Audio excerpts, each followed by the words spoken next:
야고보서 3장 1절로 12절 말씀 중심으로 말에 실수가 없는 온전한 사람, 이런 제목으로 은혜 받겠습니다.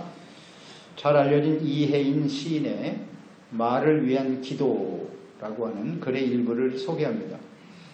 내가 이 세상에 태어나 수없이 뿌려놓은 말의 씨들이 어디서 어떻게 열매를 맺었을까? 조용히 헤아려 볼 때가 있습니다. 무심코 뿌린 말의 씨라도 그 어디선가 뿌리를 내렸을지 모른다고 생각하면 왠지 두렵습니다. 더러는 허공으로 사라지고 더러는 다른 이의 가슴 속에서 좋은 열매를 맺고 또는 언짢은 열매를 맺기도 했을 내 언어의 나무, 내 마음에도 멀고 가까운 이웃들이 주고 간 크고 작은 말의 열매들이 주렁주렁 달려 있습니다.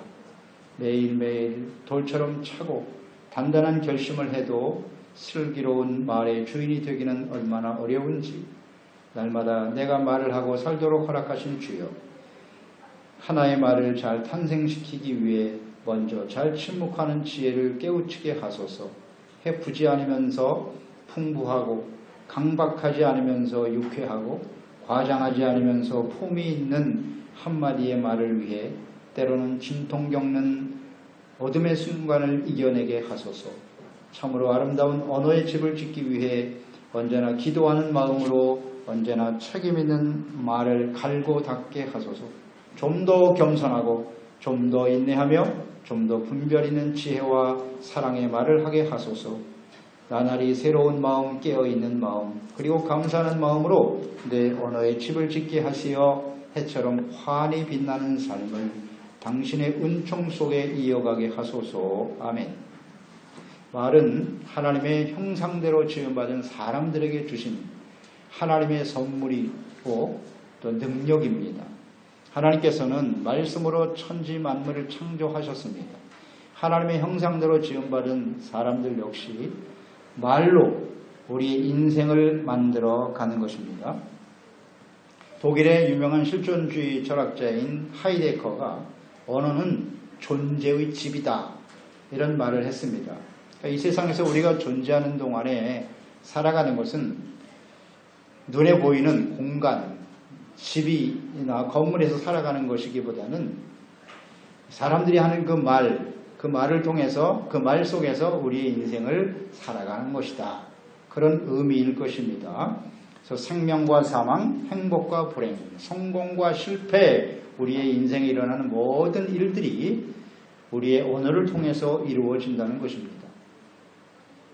우리 그리스도인들에게 있어서 이 말의 중요성은 아무리 강조해도 지나치지 않습니다. 야고보서는 성숙하고 참된 그리스도인, 즉 행함이 있는 살아있는 믿음을 가진 사람들은 어떤 것인지, 즉 믿음에는 죽은 믿음이 있고 살아있는 믿음이 있다. 행함이 있는 믿음만이 살아있는 믿음이고 그것이 성숙한 믿음이라고 우리에게 말씀해주고 있습니다. 언어 생활을 보면 그 사람이 성숙하고 참된 그리스도인인지 아닌지를 분별할 수 있습니다. 말에 실수가 없는 온전하고 성숙한 그리스도인이 되려면 어떻게 해야 할까요? 그 첫째는 스스로 선생이 되지 않도록 해야 합니다. 오늘 1절로 2절 말씀이죠. 내 형제들아, 너희는 선생된 우리가 더 큰 심판을 받을 줄 알고 선생이 많이 되지 말라. 우리가 다 실수가 많으니 만일 말에 실수가 없는 자라면 곧 온전한 사람이라 능히 온 몸도 굴레 씌우리라. 선생의 의미는 바른 길과 진리에 대해서 온 잘못을 바로잡아주는 일을 위해서, 그래서 가르치는 일을 하는 사람이 선생이죠. 그러니까 그리스도인들에게 있어서의 선생은 하나님의 말씀을 가르치는 목사, 교사, 여기에 해당이 될 것입니다. 하나님의 말씀을 가르치는 위치에 있는 사람들 선생이라고 부를 수 있습니다. 이 선생들은 가르침을 받는 성도들의 영적 성장, 또 지혜로운 삶을 살아가도록 하나님의 자녀답게 살아가는 삶을 위해서 끊임없이 가르치고 양육해야 하는 책임과 사명이 있습니다. 하나님께서는 반드시 그 책임과 사명에 대해서 평가하시고 심판하십니다. 따라서 선생된 자들은 자신이 가르치는 것이 진리의 말씀인지 진리에 입각한 것인지를 분명히 깨달아야 합니다. 내가 가르치는 이 말이 진리인가? 하나님의 말씀에 근거한 것인지 아니면 자기 자신의 지식과 생각을 말하는 것인지 분명한 정리가 있어야 한다는 것입니다. 진리, 이것은 곧 하나님의 말씀입니다. 하나님의 말씀만이 진리입니다. 그래서 이 말씀을 잘 깨달아야 합니다. 그리고 가르칠 수 있도록 하기 위해서는 진리의 영이신 성령으로 거듭나야 돼요. 하나님의 성령으로 충만해야 합니다. 성령으로 거듭나지 못하고 성령으로 감동되지 못한 사람들이 하나님의 말씀을 전한다고 하는 것은 매우 위험한 일입니다. 절대 해서도 안 됩니다. 성경은 하나님의 감동으로 된 것입니다. 성령의 감동하심으로 기록된 것이기 때문에 성령으로 거듭나고 충만하지 못한 사람은 절대 선생이 되어서는 안 돼요. 그리고 자신이 가르치는 대로 실천하고 행하는 삶이 있어야 합니다. 선생된 자들이 반드시 갖춰야 될 덕목이 있습니다. 한 세 가지로 정리를 해볼 수 있는데요. 그 첫째는 소명의식이 분명해야 돼요. 그리스도인들의 선생들은 자신이 하나님께로부터 하나님의 말씀을 가르치도록 부름받았다. 소명의식이 있어야 돼요. 하나님이 부르시지도 않았는데 자기 스스로 선생이 되어서는 안 됩니다. 목사가 되고 주의 종이 되는 것은 철저한 소명입니다. 소명의식이 없는 사람은 무슨 신학교를 나왔다고 해서 다 선생이 되는 게 아니에요. 부르심이 있어야 돼요.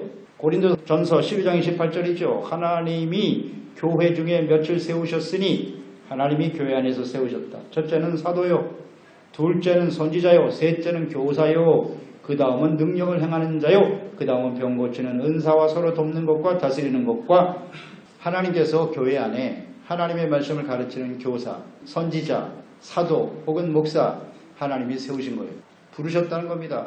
신학교 나오면 자격을 얻어서 누구나 다 교사가 되고 목사가 될 수 있다? 그렇지 않습니다. 소명의식이 대단히 중요해요. 하나님의 부르심을 받은 사람들이 선생이 되어야 되고 또 중요한 것은 이 선생들은 잘 알아야 가르칠 거 아니에요. 그러니까 하나님의 말씀이 진리라는 것을 잘 깨달아야 됩니다. 그리고 이 진리의 말씀, 성경 말씀 이외에 다른 것을 가르치거나 전해서는 안 됩니다.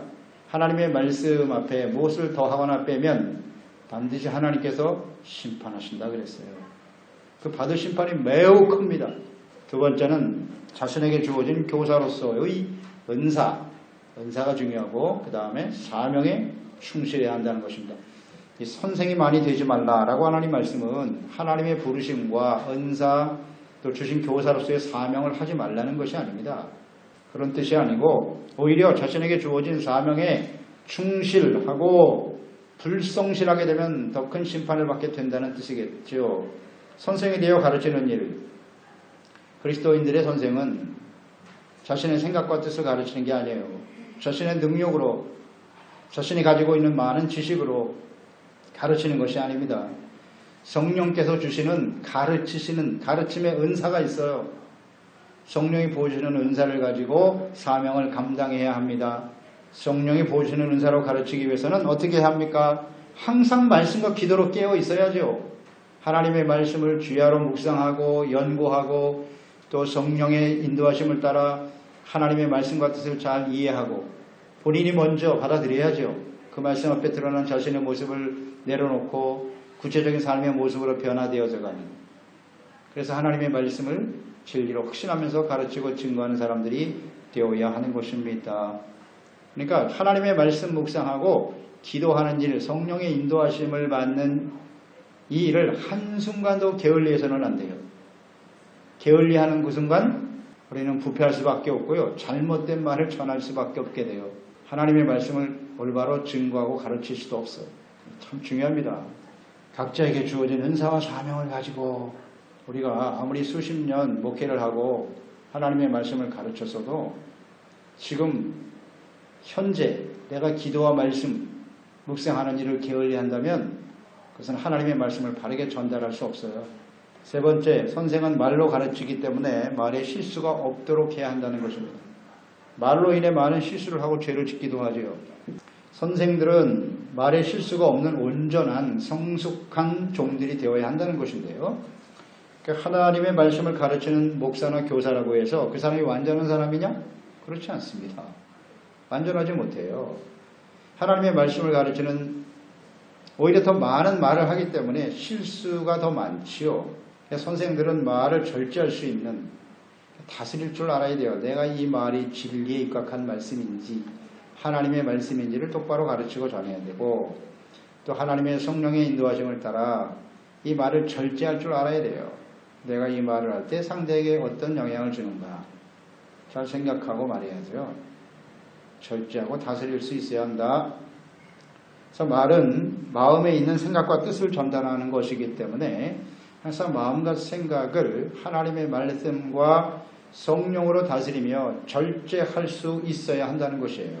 하나님의 말씀이 우리의 심령 속에 온전히 새겨지지 아니하고 성령의 인도하심을 받지 못하면 우리는 하나님의 말씀 바르게 전할 수도 없고 말에 실수가 많을 수밖에 없어요. 실수하게 되는 겁니다. 그래서 하나님의 지혜의 말씀으로 자신의 생각과 감정과 뜻을 절제하고 다스리지 못한다면 이런 사람들은 선생이 되어서는 안 되죠. 그냥 마음에 일어나는 대로 그대로 말하고 자격이 없어요. 그래서 항상 하나님의 말씀과 성령의 다스림을 받을 수 있어야 한다. 이것이 바로 그리스도인들에게 있어서 선생의 덕목이에요. 이건 반드시 필요한 것이고, 이런 덕목이 결여됐다면 선생이 되어서는 안 되는 거죠. 항상 점검해 봐야 돼요. 그 다음 두 번째, 우리가 성숙한, 말에 실수가 없는 성숙한 그리스도인이 되기 위해서는 말은 대단한 파괴력과 영향력을 가지고 있음을 잘 알아야 합니다. 3절 5절이죠. 우리가 말들의 입에 재갈을 물리는 것은 우리에게 순종하게 하려고 그 온몸을 제어하는 것이다 그랬어요. 또 배를 보라. 그렇게 크고 광풍에 밀려가는 것들을 지극히 작은 키로서 사공의 뜻대로 운행하나니 이와 같이 혀도 작은 지체로되 큰 것을 자랑하도다. 보라 얼마나 작은 불이 얼마나 많은 나무를 태우는가. 혀는 우리의 몸에서 작은 지체이죠. 그러나 그 영향력이 매우 크다는 것입니다. 이 말은 굉장히 힘이 세죠. 이걸 재갈을 먹여서 잘 다스리지 않으면 순종하는 말이 아니라면 우리에게 유익을 주지 못합니다. 오히려 큰 폐를 주죠. 배도 역시 마찬가지입니다. 큰 배지만 작은 키 하나 가지고 사공의 뜻대로 움직이는 것이다. 이것이 혀의 능력이라는 것입니다. 그러니까 우리 혀, 우리의 말, 우리의 언어가 하나님의 뜻에 의해서 다스려지지 않으면 우리가 그리스도인으로서 자기 자신뿐만 아니라 많은 사람들에게 유익을 줄 수 없어요. 하나님의 뜻대로 이끌어가야 되는데 그렇지 못하기 때문에 작은 불이 숲의 모든 나무를 태우는 것과 같이 한 사람의 말은 한 사람의 인생 또 모든 사람의 인생 자체를 불태울 수 있다. 아주 강력한 영향을 미치게 된다는 것이죠. 이 말에 대한 교훈, 잠언서에 많이 나와 있는데요. 지혜로운 자와 어리석은 자, 무엇을 보면 알 수 있느냐? 말입니다. 그 말의 영향력이 어떠한가 많이 나와 있는데 잠언서 12장 8절 칼로 찌름같이 함부로 말하는 자가 있거니와 지혜로운 자의 혀는 양약과 같다. 잠언서 15장 4절 온순한 혀는 곧 생명나무이지만 폐역하는 마음을 상하게 하는 것이다. 폐역.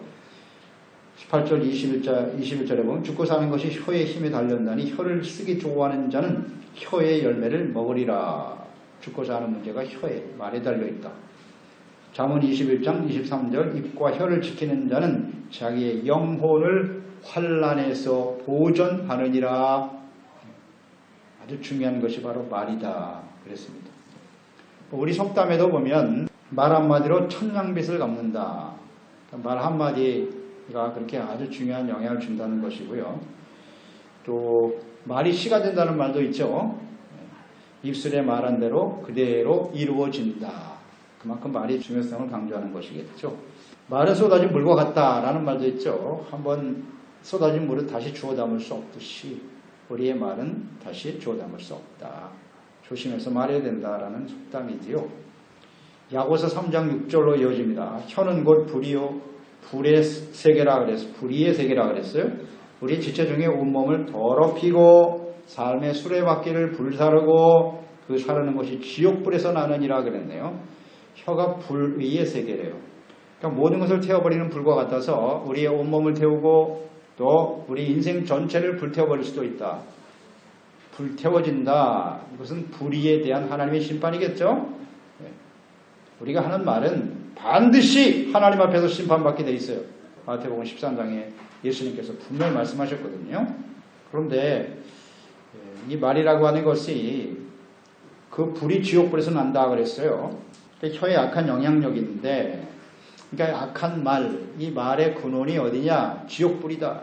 사탄이죠. 사탄에게 있다라는 것을 우리는 잘 생각해야 합니다. 사탄은 우리의 마음을 죄악으로 부패하게 만들죠. 그래서 마음에서 나오는 것이 말이니까. 그래서 더럽게 하는 거죠. 그리고 이런 말들을 통해서 끊임없이 죄를 짓게 만들고 죄악된 말을 쏟아내게 만드는 겁니다. 그래서 자기 자신뿐만 아니라 그 말을 듣는 상대방을 죄짓게 만들고 사망에 이르게 하는 것, 이것이 사탄이 사람들에게 언어를 통해서 하는 일이다 볼 수 있습니다. 그래서 더럽고 추한 말, 시기 질투하는 말, 모함, 비방하는 말, 끊임없이 정욕을 부추기는 말들이 있어요. 하나님을 멸시하고 조롱하는 말들, 우상숭배, 그리고 미워하고 살인하는 말들, 형제를 이간하는 말, 끊임없이 분열시키는 말, 이게 다 사탄에게서 오는 거예요. 이것을 좀 분별할 줄 알아야 합니다. 이것을 분별하지 못하고 그대로 말하면 자신뿐만 아니라 다른 사람도 죄짓게 만들고 사망에 처하게 한다는 사실, 지옥불에 떨어지게 된다는 거예요. 그러니까 말이라고 하는 것은 간단하게 요약을 해보면 진리를 말할 수 있고 아니면 거짓을 말할 수 있고, 진리는 하나님의 말씀밖에 없어요. 하나님의 말씀만이 진리입니다. 내 생각이 아무리 옳다고 주장해봐야 그것이 하나님의 말씀에 근거하지 않으면 그건 거짓이에요. 거짓말을 하게 되면 하나님 앞에 심각합니다. 계시록 21장에 나와 있잖아요. 음행하는 자는 우상숭배자들, 점수를 하는 자들, 거기다가 거짓말하는 자들은 다 둘째 사망에 들어가는 거예요. 불과 이왕에 타는 불에 떨어지리니, 진리의 말씀을 말하지 않고 거짓을 말하면 둘째 사망에 떨어질 것이라고 하셨어요. 그러니까 말이라고 하는 것이 굉장히 엄중한 것입니다. 하나님의 말씀, 진리가 아닌 것을 해서는 안 돼요. 근데 악한 원수 마귀는 끊임없이 하나님의 말씀, 진리가 아닌 거짓을 말하게 한단 말이에요. 그래서 우리는 하나님의 말씀을 중심으로 해서 잘 분별할 수 있어야 돼요. 이 세상에는 하나님이 없지 않습니까? 하나님이 없는 사람들의 말에서 나오는, 생각에서, 마음에서 나오는 말, 지식, 정보, 요새 뉴스가 그냥 홍수를 이루는 시대인데 이거 다 그냥 받아들이면 안 돼요. 분별할 줄 알아야 돼요. 근데 하나님의 말씀이 기준이 되지 못하면 분별이 안 되죠. 이게 안타까운 일입니다. 그러니까 분별이 없이 듣고 그것을 그대로 말하면 나도 거짓말하는 사람이 되는 거예요. 이게 심각합니다. 그래서 자신뿐만 아니라 듣는 사람을 죄와 사망으로 인도할 수 있다. 이것이 말의 영향력이고 또 불의의 세계라고 그랬으니까 굉장히 파괴력이 크다. 절대 거짓을 말하거나 전해서는 안 된다는 사실을 생각해야 합니다. 세 번째는 사람의 말과 혀는 길들여지지 않는, 쉬지 않는 악이다 그랬어요. 죽이는 독이다. 이렇게 말씀하고 있네요. 7절로 8절. 여러 종류의 짐승과 새와 벌레와 바다의 생물은 다 사람이 길들일 수 있고 길들여 왔거니와 혀는 능히 길들일 사람이 없다. 쉬지 아니하는 악이요 죽이는 독이 가득한 것이다. 혀는 능히 길들일 수 있는 사람이 없다라고 성경이 단언하고 있습니다. 성경의 말씀이 그렇다면 그건 진리고 해요. 누구도 사람의 혀는, 사람의 능력으로 다스려지지 않는다는 거예요. 온갖 종류의 짐승들 다 길들여집니다. 사람들에 의해서 길들여질 수 있어요. 그런데 사람의 혀만큼은 안 된다라는 겁니다. 스스로 제어가 불가능한 것이 바로 우리의 혀, 말이라는 겁니다. 그러니까 마음에 하나님의 말씀이 없고, 하나님이 없고 성령의 인도하심을 받지 못하는 사람들의 입술은 쉬지 않고 악을 토해낸다는 겁니다. 그 입에는 독이 있다는 거예요. 사람들을 죽인다는 거예요. 죄짓고 결국은 사망에 이르게 하는 것이 그 마음속에 하나님이 없는 사람들의 말이라는 것, 이것을 우리 잘 생각해야 합니다. 로마서 3장에 보면 죄 아래에 있는 사람들의 특성에 대해서 죄 가운데 살아가는 사람들, 3장 9절에 보면 그러면 어떠하냐? 우리는 나으냐? 결코 아니다. 유대인이나 헬라인이나 다 죄 아래에 있다고 우리가 이미 선언하였느니라. 13절에 그들의 목구멍은 열린 무덤이요 그 혀는 속임을 일삼으며 그 입술에는 독사의 독이 있고 그 입에는 저주와 악독이 가득하고. 하나님이 없는 사람들, 세상에 의인은 없나니 한 사람도 없다. 아담과 하와 이후에 태어난 모든 사람들은 하나님의 영광을 잃어버렸어요. 그래서 그들의 입술은 이와 같다는 겁니다. 하나님이 없고 하나님의 말씀으로 통제되고 성령의 인도하심을 받지 않는 사람들의 입에서 나오는 말은 무덤, 독, 저주, 악독이 가득하다. 나는 아니라고요. 예수 믿고 구원받지 못했다면 우리도 이 범죄를 벗어날 수 없습니다. 언어를 연구하는 학자가 하루에 사람이 사용하는 단어의 수를 조사해 보았다고 합니다. 남자는 하루에 사용하는 어휘 수가 약 12,000개 정도 된다 그래요. 그런데 여자는 25,000개, 배가 넘죠. 그러니까 여자가 훨씬 더 말이 많다는 거예요. 그런데 그 내용을 가만히 살펴보면 그대로 놓아두면 아주 부정한 말, 악한 말, 저주하고 남을 비방하는 말, 수근수근하고 상처 주는 말, 이런 말들이 훨씬 더 많다는 거예요. 대부분의 말들이 그런 의미 없는 말들을 하고 살아간다는 것입니다. 그래서 그 마음에 하나님이 없는 사람들은 본질적으로 남을 칭찬하기보다는 헐뜯기를 좋아해요. 똑같은 사안을 가지고도, 똑같은 것을 가지고도 자신의 것은 좋게 표현하려고 애쓰고 또 다른 사람의 것에나 다른 사람의 의견에 대해서는 부정적으로 말하고 싶은 것이 일반적인 하나님 앞에 거듭나지 못한 사람들의 기본적인 속성입니다.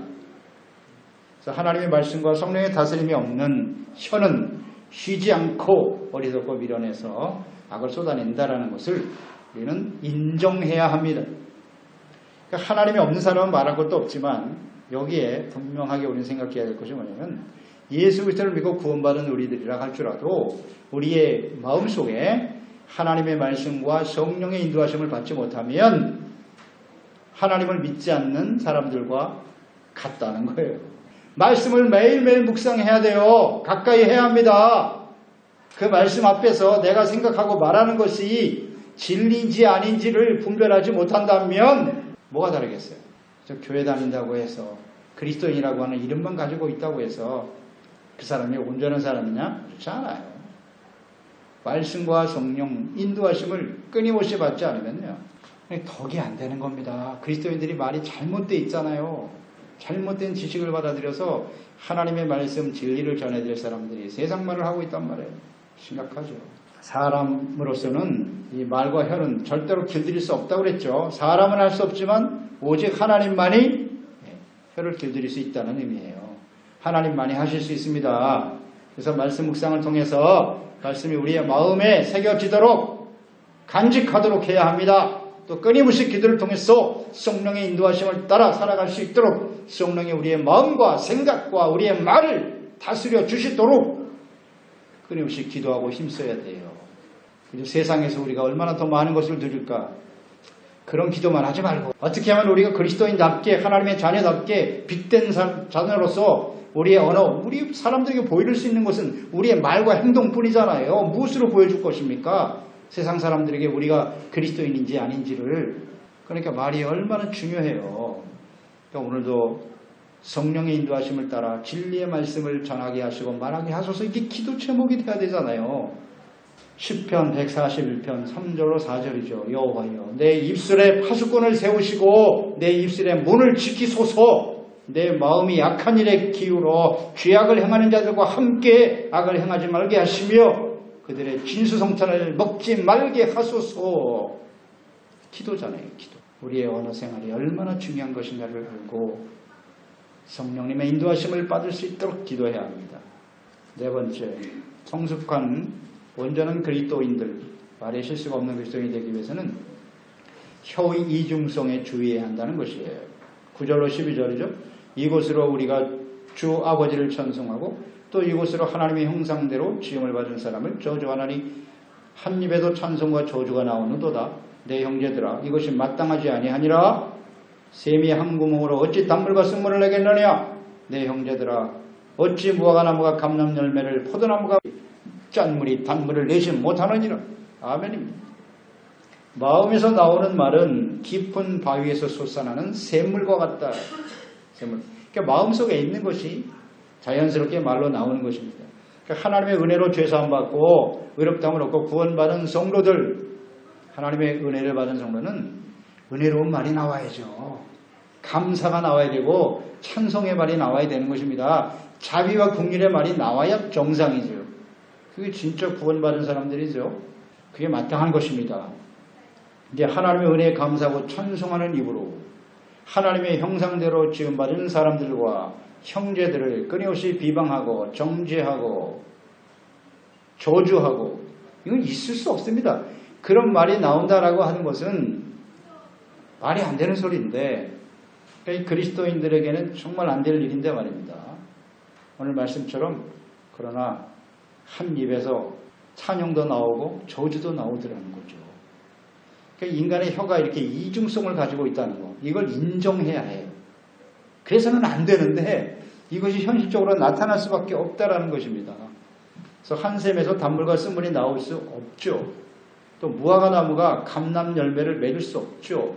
포도나무가 무화과 열매를 맺을 수 없죠.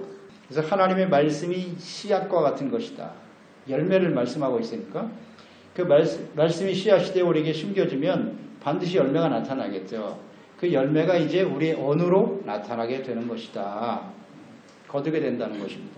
그래서 악하고 남을 비난하고 정죄하고 저주하는 말, 끊임없이 부정적이고 무례하고 불평 원망을 쏟아내고 욕망에 이끌리는 말들, 이런 말을 하면 그 사람은 지금 마음과 심령이 잘못된 거예요. 거듭나지 못한 사람이거나 가짜죠. 그러니까 한마디로 말해서 가짜입니다.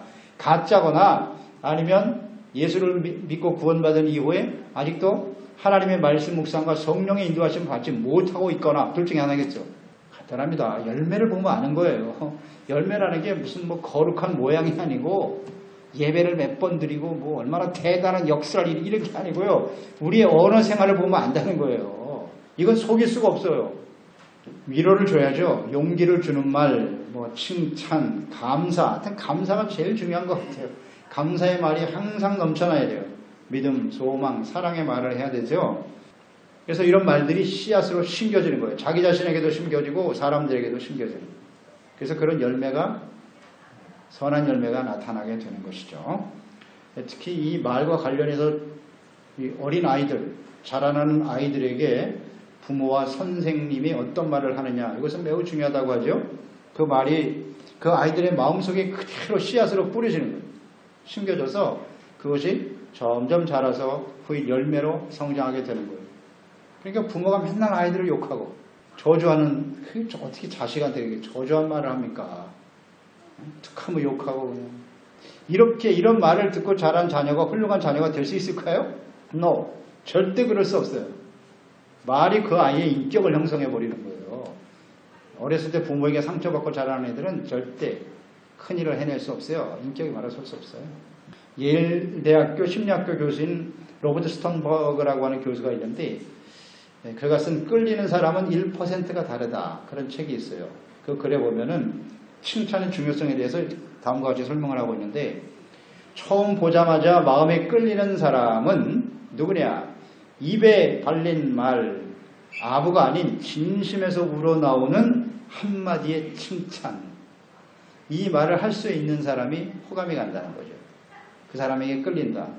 그러니까 이런 사람들은 사람들을 대할 때 모든 전체가 다른 것이 아니고 99%는 다 비슷한데 그 중에서 1%의 다른 것을 찾아낼 수 있다는 거예요. 찾아내서 그것을 딱 칭찬할 수 있는 사람. 이런 사람이 호감이 가는 사람이다 라고 말하고 있죠. 네, 맞는 것 같아요.